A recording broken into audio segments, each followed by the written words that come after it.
that allows you to actually work and pay benefits, etc. within the UK without a challenge. And then the second one is the compensation scheme. I'm going to my colleague.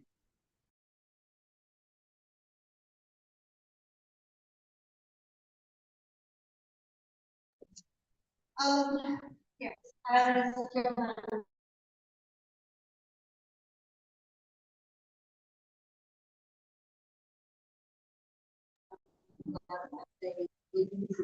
on the status. Our response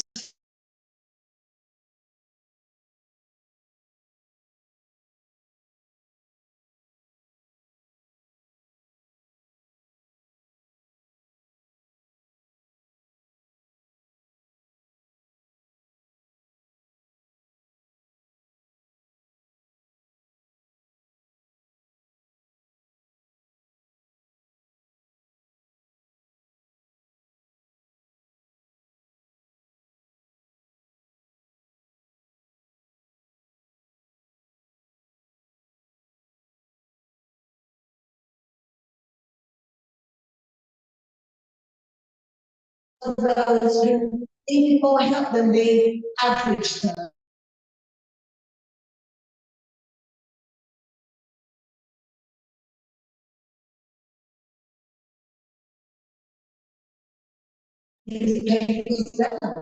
And a lot of people tell people that they have these situations. So these were the people that we were going out to help. We also set up an outreach duty because there were people who could be come to us. So we had to go out to them. So that's why we started the outreach team. All of this came about from just getting those calls that we were getting day by day and realizing just how much help a lot of these people actually needed, which we didn't realize. We simply didn't realize. And we have to take ownership of it, just didn't realize. Also, in order to get the status, you have to get biometrics. Now, because we didn't have passports, we had to get them. And that little card was what would enable you to be able to about the from the government. That's the passport. Now, a lot of people couldn't even do that. So people couldn't use their homes. So we then started a department or a group that would actually go out to these elderly, or maybe not necessarily able to say anything of whatever we could be. We had a group of staff that would go out to them, take their biometrics, take their pictures, so that we can set up those cards because that again is a digital thing. So since then we've moved on for the users. Moving from the past, users that will become more streamlined. They'll have but I know that we are we also have an exceptional payment team, urgent and exceptional payment team. And those are to help people who may need that little bit extra more help in terms of if they have been affected or had to go back for whatever reason, and we've now realized that they were able to come back. A lot of these people are coming back with nothing. So it might be that we need to help them set up home,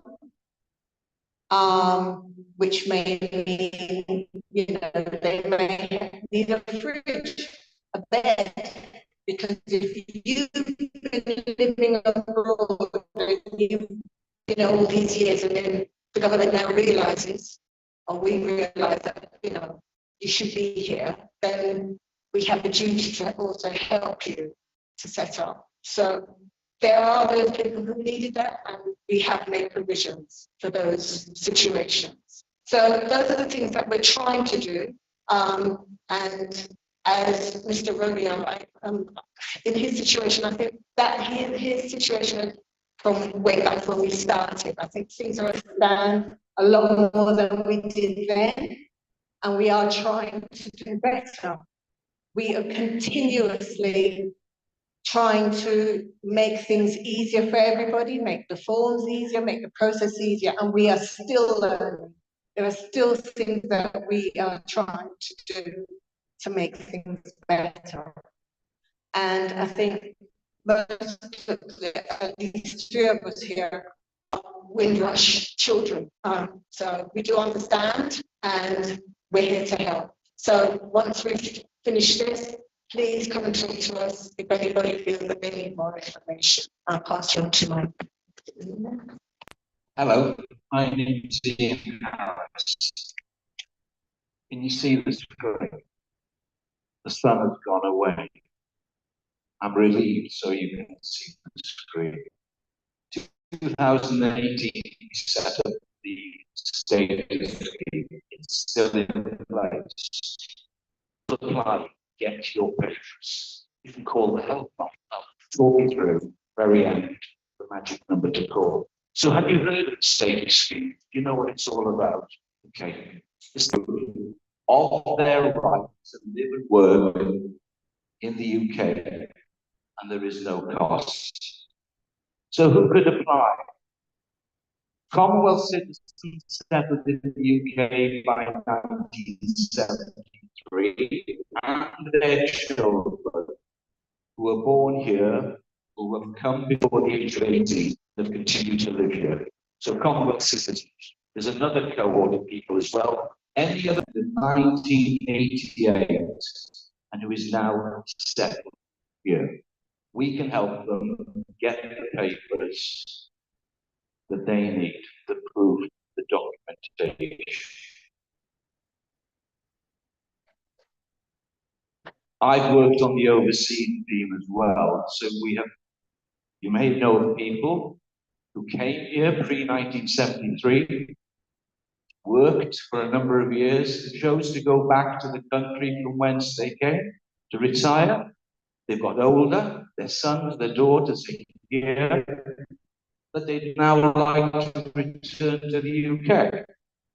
So you, as a son or a daughter, could make an online application with a right of abode sticker in their passport, a returning resident visa in their passport, or a visit visa. So there are three choices.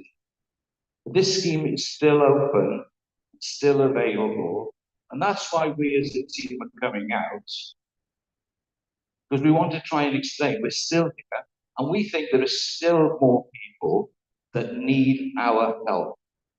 I'm sorry Mr. Romeo has gone through.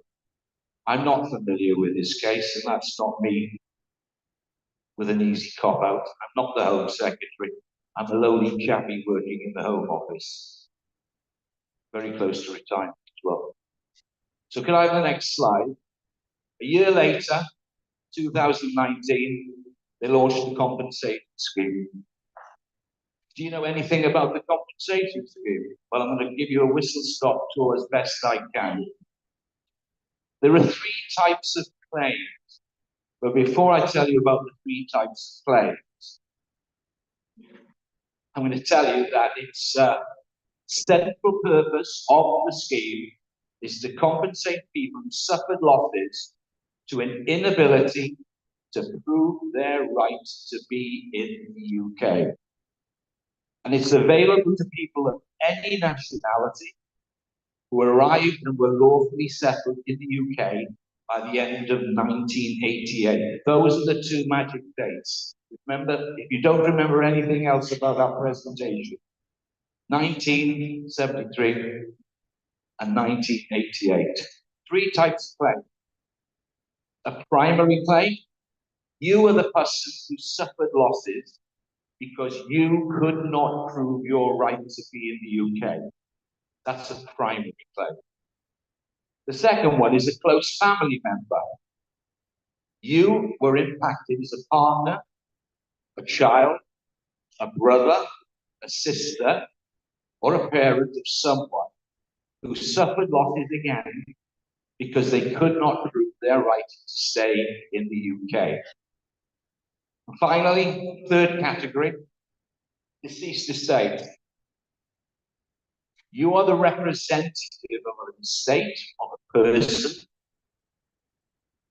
who had losses because they could not prove their right to stay in the UK. Those can apply, could be living in the UK, or they could be living overseas. I was led to believe that people thought it would only be for people who were living in the UK. It's not. They may be back in Jamaica. They may be somewhere else within the Commonwealth. The categories, primary and deceased estate claim, what can you claim for? There are categories. If you can see them at the back, immigration and legal fees that you were subjected to. Banking, unable to open a bank account. Weren't able to get a driving license. You were detained, or you may have been deported. Had difficulty accessing housing. You suffered hopelessness. You struggled to find work. You couldn't access benefits. You couldn't access the NHS. Child benefits or tax credits. You weren't able to go on to further education, or if you were going on to further education, they were going to treat you or charge you as a foreign student.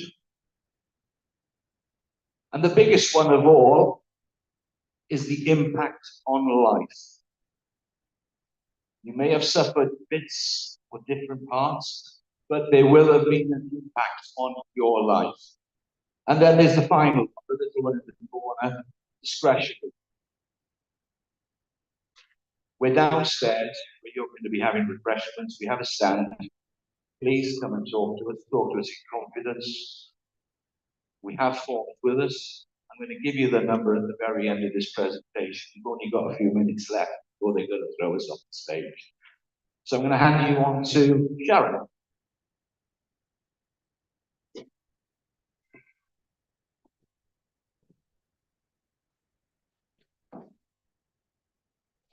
Hello, everybody.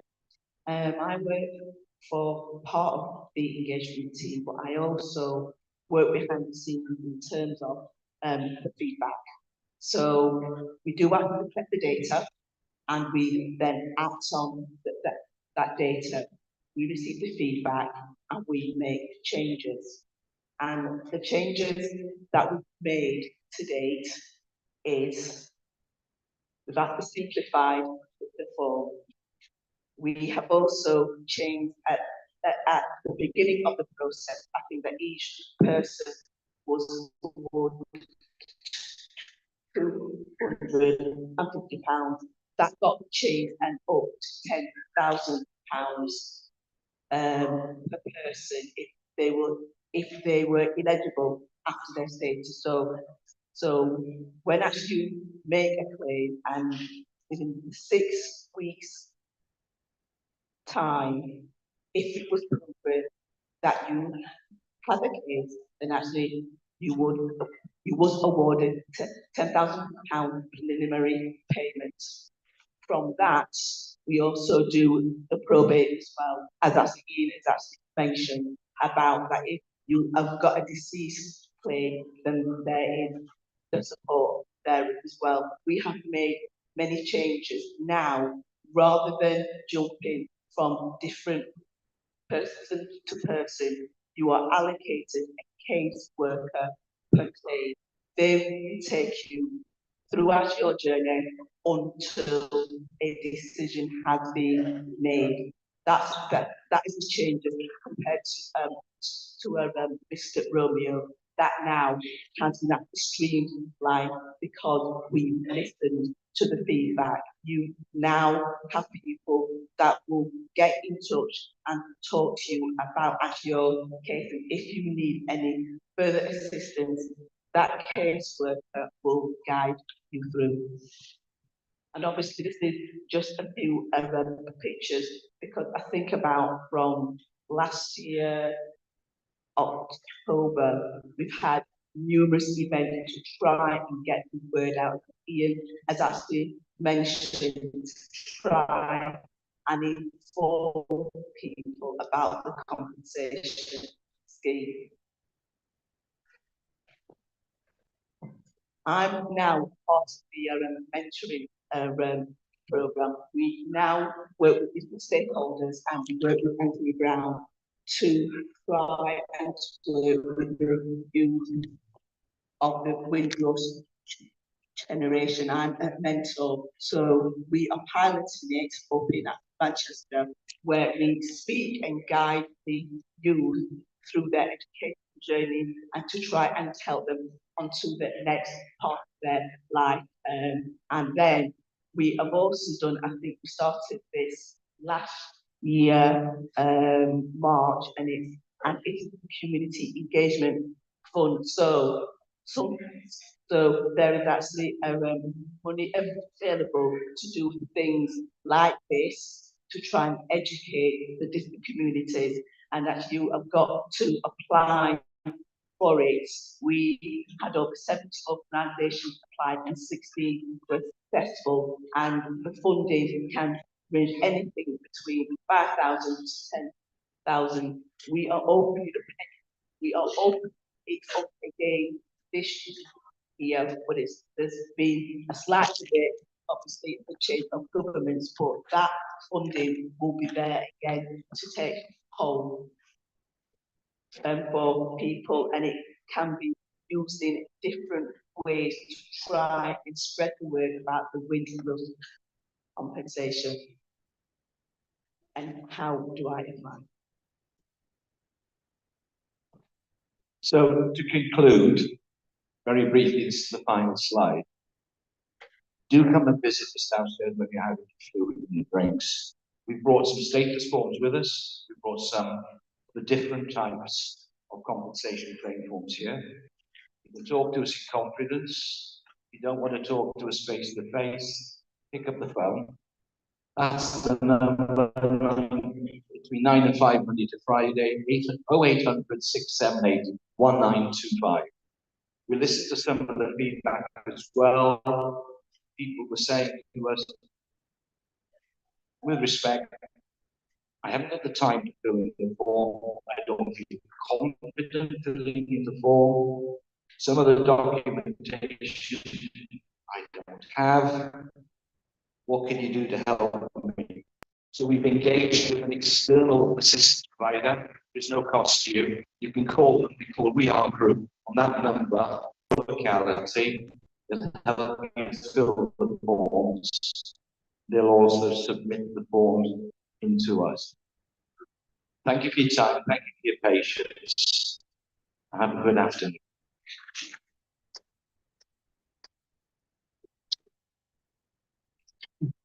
Again.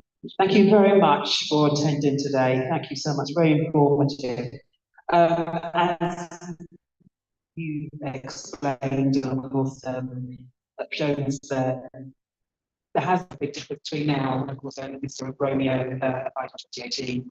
So I think but just also again, going forward, it looks like it would be a better experience for other people. Can I just ask a quick question? You may not know this. Roughly, so timescale and how long the applications take? Oh, hold on, we can't hear you. Hello, what's my dear one? That's the one thing we can never truly answer. As you can well imagine, everybody's situation is different. Your experience will be different. So therefore, some people can take a few months, and then you have some that take years, because we can also offer, and then they can refuse and say, like Mr. Roman, oh, that's not good enough, I feel, my situation on conservative law. And then that can go, we have to go away again and have another look at it. And then in that, we have 2 tiers, because you can go back and ask for a review. Tier 1, you still don't like what you're getting, you can go back again, and there's tier 2, and that's a judicial review. We have an outside person looking at paperwork and then making a decision. So for some people, it can be easy, some people take that much longer. It just depends on your situation, what you can provide us with, what we can find as an organisation, because we too have to go out to other external government agencies to get information. So we could go out to housing associations, the council, doctors, whoever. So those things we have to take into consideration for time. So in answer to your question, it's the one question we can never answer. Thank you for answering anyway. Hold on. You've got a lovely voice. Let me just come down to you, my darling. Have you got any figures about how many people have applied, how many claims have been gone through, and compensated for that? It's online on a government website, which is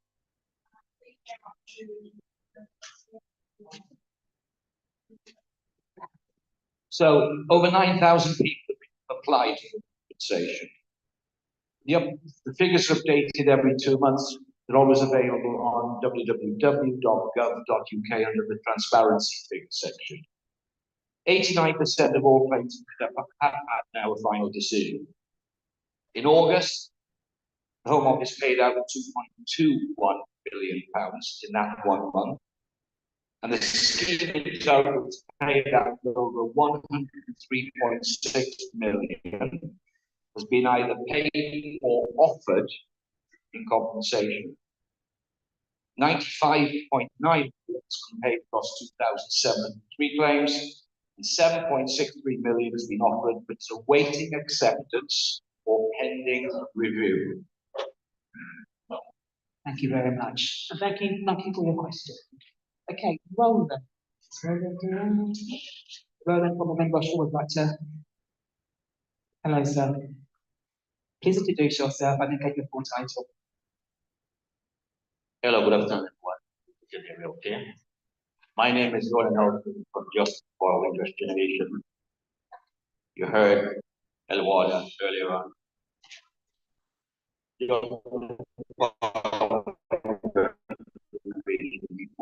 Two things. One, promoting the Windrush compensation scheme as it is. And two, secondly, we love it is story, a prime example of why we believe the scheme is not fit for purpose. As far as we're concerned, don't know how many of you saw the report came out on 26th. The problem that the Windrush generation nearly said what happened to them. What the Windrush generation experienced is that something that happened to them as far as we're concerned. It was done, happened, not just done to you. They're two different things. It was calculated, it was deliberate, and it was targeted as far as we're concerned. And we've been seeing that for the past 12 years, and that report has vindicated us. On the 16th of October, this Wednesday, from 5 to 8 p.m., we'll be in the House of Commons, where the problem started, where the problem was encouraged, where it was generated, etc., etc. What we're asking Parliament for is the same energy, the same amount of vigor, the same amount of creativeness that started the problem. We're asking them to invest that into the effort to get the changes to the scheme. Prior to the election, Keir Starmer put up a video stating that the scheme needs a reset. meaning, as far as I understand it, that the changes that need to be made to the scheme. What we are saying, we need Keir Starmer, we need the Home Secretary, and other decision makers to step forward and engage with us. When we say us, we're not talking the most favorite as the favorite community leaders. And when I speak, to be frank with you, I'm not in a popularity contest. We're not talking about them engaging with their favorite community leaders that they can use to pacify the community. We're talking about them engaging with those with a lived experience, whether it be any stakeholders, whether it be those that are impacted, those that are advocating, representative, etc. There's a false narrative out there as far as we're concerned that it started in 2012, 2013, when laws and policies, legislations came in outside environment. For me, the outside environment started in 1974 at 28 and a half East Street downtown Kingston. When my brother fell down the staircase, concrete staircase, was unconscious in Kingston Public Hospital for 3 nights. And my father started making efforts for him to return. Despite myself and my brother born in UK, we did not get to return to UK until 24th of March 1988. That's where I just told you. I've given you the short-type version, given you the short version, and now I mean also to say that story not unique to myself. Numerous individuals across the experience that. Numerous individuals across the Commonwealth experience that. Nigeria, Barbados, Ghana, etc., etc. And as we speak, there's one particular individual in Barbados, despite the fact she was born in 1974, from 77, she's been making effort to return to the UK. Due to no fault of her own, she is still in Barbados. Not going to take up too much of the time. 16th of October, next Wednesday. If you can't join us in person, rather you be there in person. However, you can't join us in person, encourage those individuals in London, close to those comments, to join us in those comments. It's a rally, the demonstration, in those comments, room 11. You can't join us and say someone to join us, please join us in Zoom. You can join us in Zoom by going to Eventbrite, get to Eventbrite by doing following. Windrush, make it fit for purpose. That will take us somewhere close to the top and Google or whatever search engine you use. Click Eventbrite, Zoom links are there, telephone number is there. We will be circulating some leaflets early throughout the evening as we eat, socialize, drink, etc.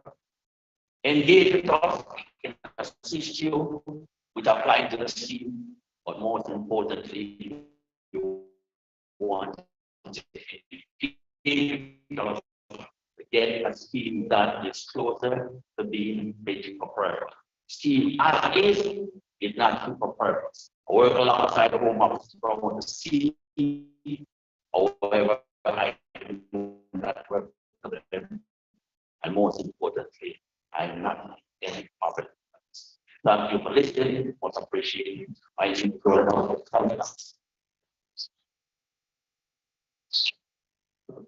Thank you so much. And again, thank you to Mr. Mayo, representatives of the Home Office as well. The information is so right. And I think we'll agree that we are all committed to getting justice and defence. Now, usually know that I am not a vocation person. I can't wait for anything or wait for peace to boil, wait for obstacles on top of that. Well worth the wait. I'm so delighted to introduce the wonderful, multi-talented Jenny Ingram Brown to now.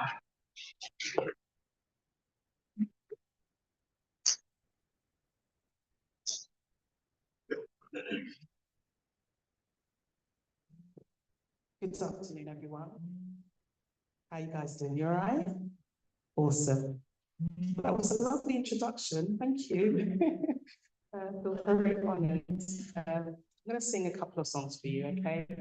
Hopefully to just encourage you, inspire you, just keep us going for the rest of the day. All right?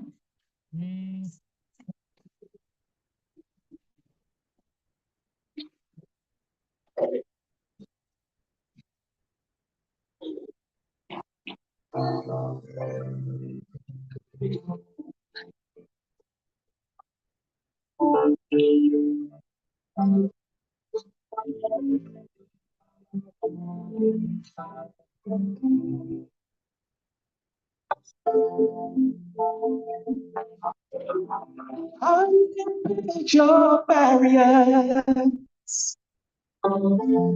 Taller I become. Further you take my rights away. Faster I will run. You can't deny me. You can't decide to turn your face away. Ooh, no matter comes, something inside is strong. Know that I can make you. Oh, you doing me wrong, so wrong. But that my pride was gone. Oh no, something inside is strong. Oh, something inside is strong.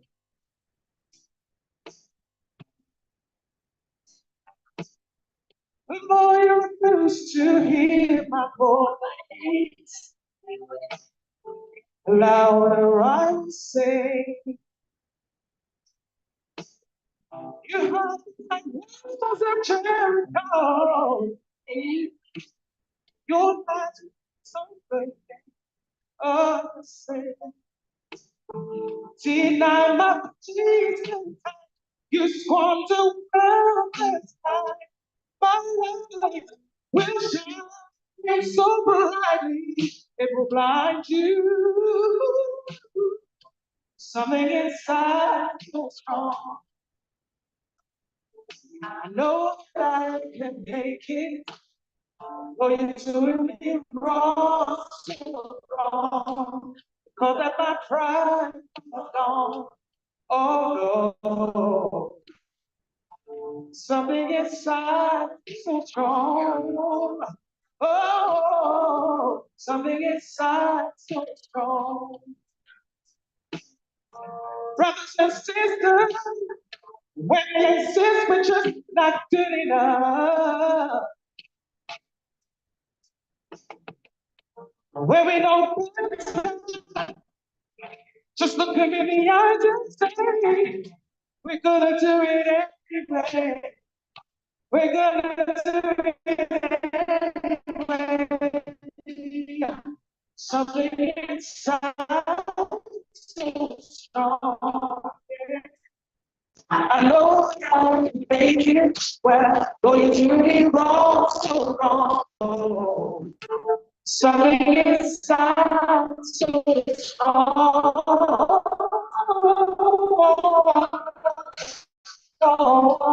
Something inside so strong.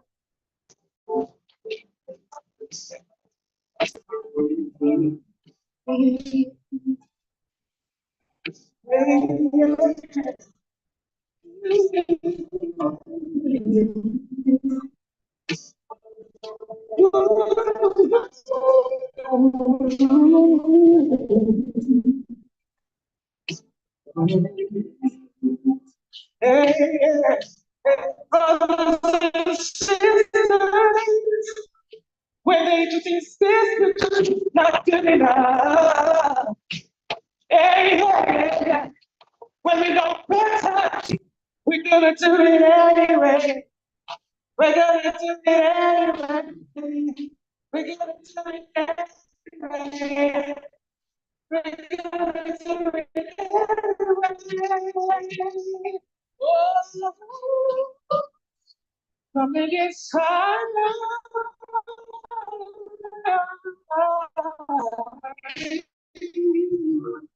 I know I hate it. Oh, you're wrong, but I'm not wrong. Oh, I'm the inside. Oh, yeah. Yeah. I know that I can make it. Well, though you're doing me wrong, so wrong.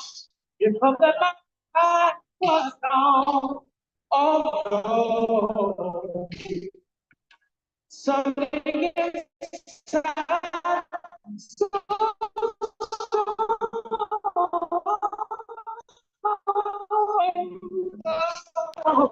something inside. So strong. So strong. Something inside. So strong.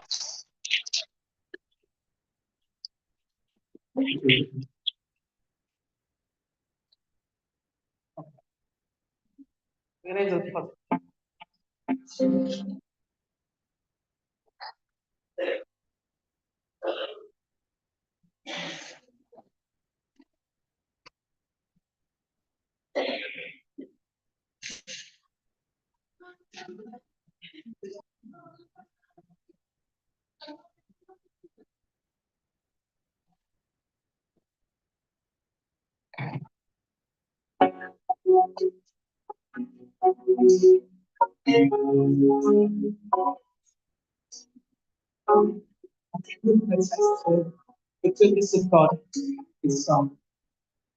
I love you, Lord. Ooh, yeah, yeah. Power on. Bluetooth connected. I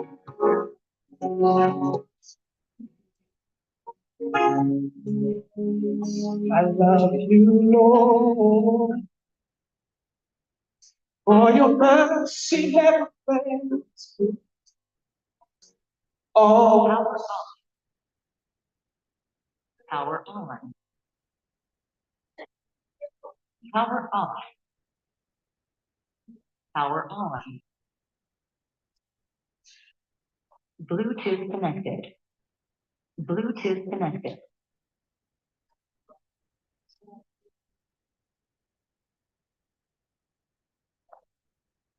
Power off. Power on. Bluetooth connected. Power on. sorry, guys.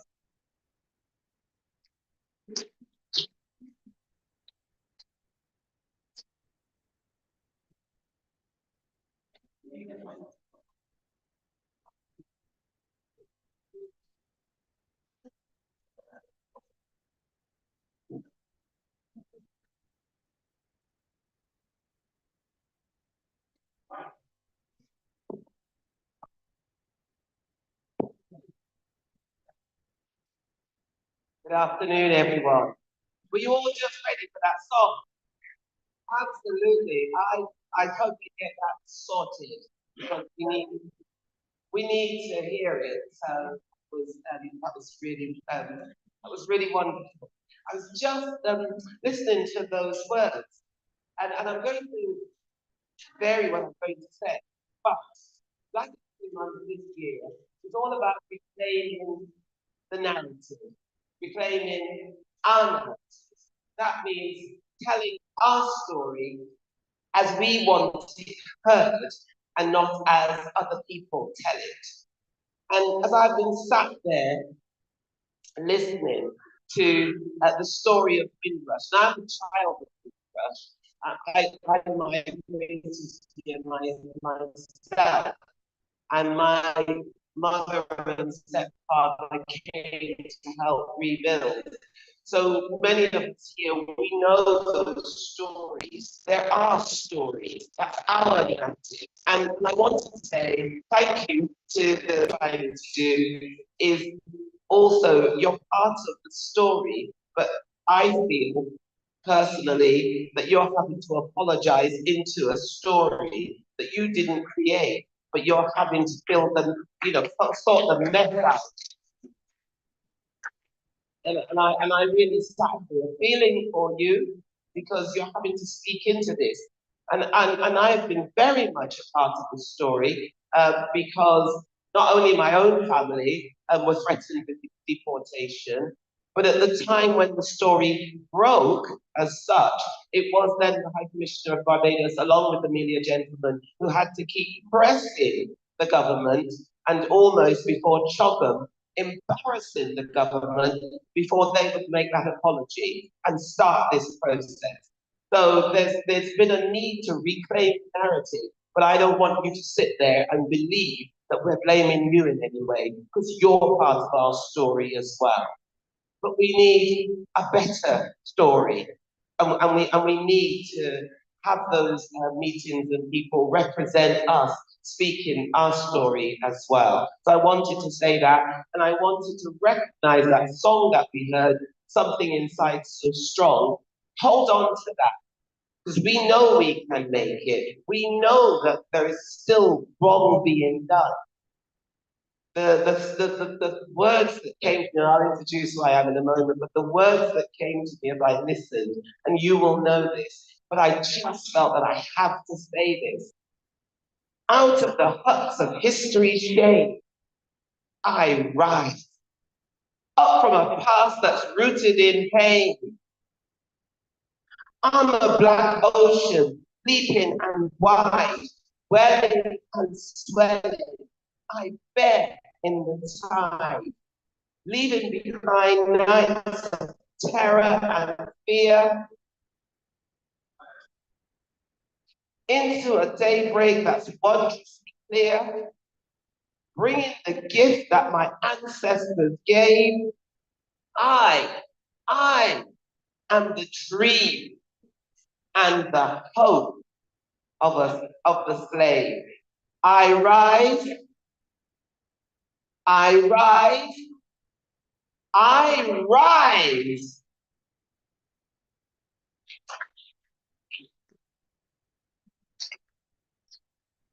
How we can start to reclaim our narrative. Now, my name is Bishop Rosemary Malley. I'm a bishop in the Church of England. I have been a bishop for a couple of years, but I have lived and breathed racial justice for longer than I've been a minister in the Church of England, which is 20 years. But for the last 40 years, I've been working on aspects of racial justice. England, I was born in Barbados. That's where I call my home, not my spiritual home, my real home, but I live here. That's where I belong. This is where I live. And in terms of the work that I do with the Church of England, as well as being a bishop, I'm the Bishop of Croydon, which means that I can get on the Thames link and get the train right to Luton. So there's a connection. The other connection is that where is the Home Office located? In Croydon.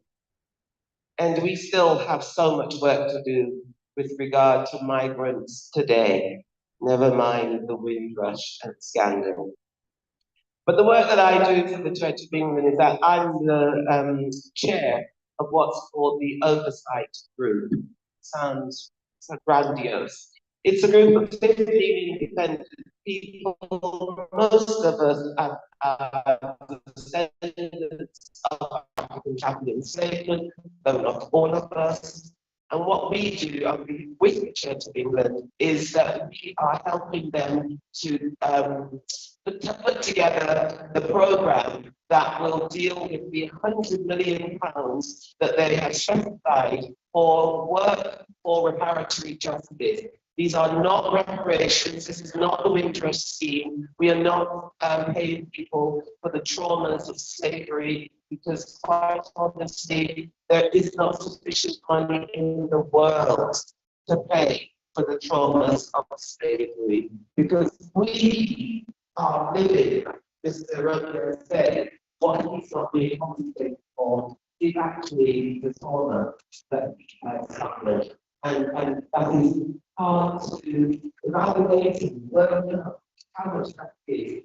But what we're trying is 100 million that so far have been applied is to provide work for investment in black-led businesses, because quite often what we find is that that in terms of the financial sector is not given any type of investment or to invest into those activities. Some of the money will go unpaid about it and very irrelevant, and therefore and health. And the fund is for the healing, repair, and investment fund that's been put together. And why is it put together? About 5 years ago, the trade agreement, on the back of the research that they were taking place, decided that they wanted to find out more about where the money came from to start up what's called the church business. Where did that money come from? That's the money that's used to pay. I don't know how many of you go to the church, which are in the church. You know, there's a big gap, and that's the money that's used to pay for this center. So where did this money come from? Well, they did the forensic research, and they found that some of the money came from something called South Sea Company, and the South Sea Company was a company that traded in African slaves. On the basis of having found out that they were part of what's called the slave trade, African chattel enslavement, they then decided to start with other money, which would be there in perpetuity. 100 million will never come down. The interest rate is going to be utilized to do the outreach, but the money will not go up there. It needs to stay there. And it is not a compensation scheme.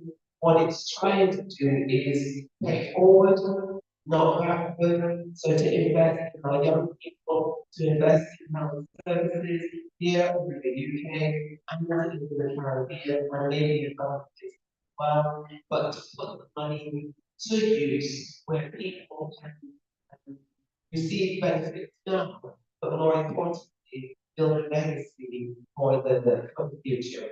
100 million sounds like some people have a lot of money, some people it is to drop in the ocean, and I use the word ocean specifically. It may not be a drop in the ocean, but the issue is how much equity enough provides a figure on the trauma in read on the lives of people who are descendants. So we who are descendants, who are part of the mission, I've worked a way that we think the money well spent and one way for the future. So some of you might know some of the names of the people. These are some of the foremost caterers who are part of the board side of the institution, quite a lot, but we all together trying to see how we can work to make a difference and be part of the change rather than how we got to where we are, but we also want to be involved into the future. So that's the work that we speak about. And more you know, about it, but I've been sat here into the stories, and I know that every single one of you has a story about your lives in the country and about the way it's been impacted. I think the beauty of how we started, or one of the ways we started, was to see that snippet of that film. Because while we do so many challenges that impact our lives, the people that Luton and the Caribbean people, the descendants, as well as those originally, we have built this country. We have built this country. We built it from our forebears, because London Liverpool, all the cities of this country were built on safe labor. We are forever. And then, having built the 20 million compensation that was given to the plantation owners was invested in this country. So that money, remember, they got no compensation. Plantation owners got 20 million. And that money then, it fueled the industrial revolution. It fueled the building of churches and cathedrals and banks and this country.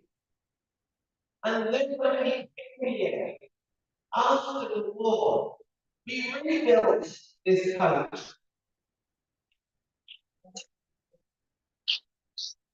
And that's of what they're trying to fight. And as we heard it started in 2012, the media gentleman did a great job. It wasn't just 2018. People have been living through this pain of rejection for years and years and years. It just burst out onto the pages of the Guardian, and then the narratives, stories of people who were so terribly affected, then became national and international news. And when it became international news, when the Commonwealth Heads of Government meeting in Windsor was going to be overtaken by this story, Theresa May had no chance. And on the back of that anthology, we then got the whole of this people that was then started up. But it was not there before. So, remember, we built this country in so many ways. We rebuilt this country. And we have a right to be, not only to be here, but to tell our story. And for that to be told with pride. And so I just go back to the film that I saw that snippet of, and I give it back because I know I'm giving pictures. But for those of us who are old enough to remember those stories, the dancing, and all of the ways in which our lives were lived with joy, it was good to see it on film. Please continue to play your narratives, record your stories. The generations who don't recognize the old woman on the bus or don't care about her, those generations need the stories. Because what will they tell them? Thank you.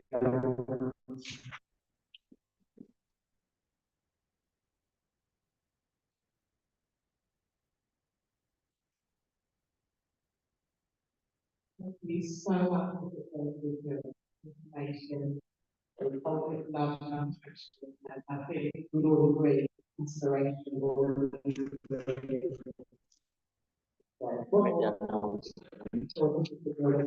Because thanks actually, if not got what people want to apply, people want to join the lobby as well. But it can be a change just deeply, yeah? Just on the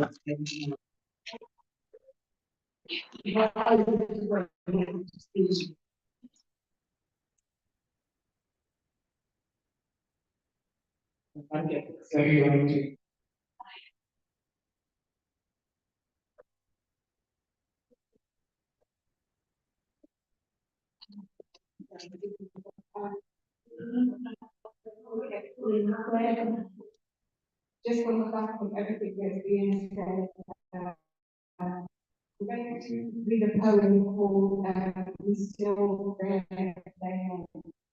In the spirit of this idea of changing narratives, I thought this poem is to which may be having this conversation. And this is interview which maybe on GMTV asked about, why we can't forget the past. I'm going to apologise because it's not unfinished. I think I just got angry every time I started. So I couldn't quite get it. I'm going to show you what I have so far. So it starts with why is the pain of the past still causing trauma? Why do I still remember what I wasn't witness? Why do I still feel the sting of a whip on the body of hits? Why are we still not able to escape the rape of our greats? And why do your words, filled with hate, still echo and resonate? It's in our memory. Though we now rejoice in the majesty that our history holds, we still remain chained to our hijacked ancestry and the slave master's name still engraved and framed into my own average tree. And even in our freedom, you're still trying to tame us and enslave us with your labels. We adorn your clothes and give you our wages to lie in your pockets and make you famous. And though we're broken those chains, we still feel the pain of wearing your name. But this glitch, this tiny stitch in our glorious and rich shall never be part of my legacy. It will die with me. I promise. Last name, that holds them, the cause of the ongoing pain cannot remain, and I refuse to bear or still wear your name.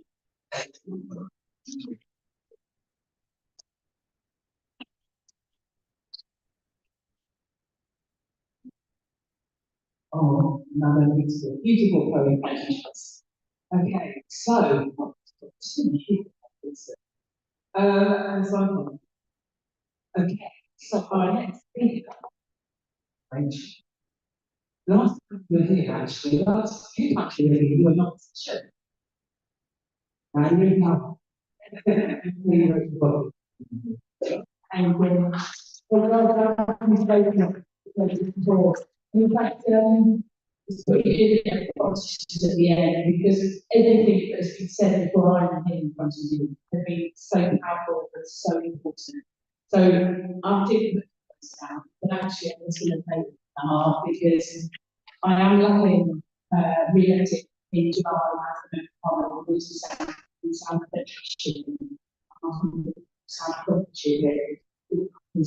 now. But it is a good politician, and from what we've heard today, politicians are usually causing the victim, but actually we've heard a lot around that's all being part of the politician, and that's what I've heard thousands of I've tried to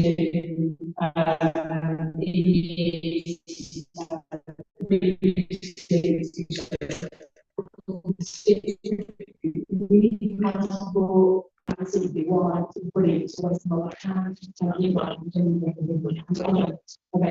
for Windrush generation and descendants in fact our regions, because when we talk about starlight, I'm thinking back in the day, original carbon and when they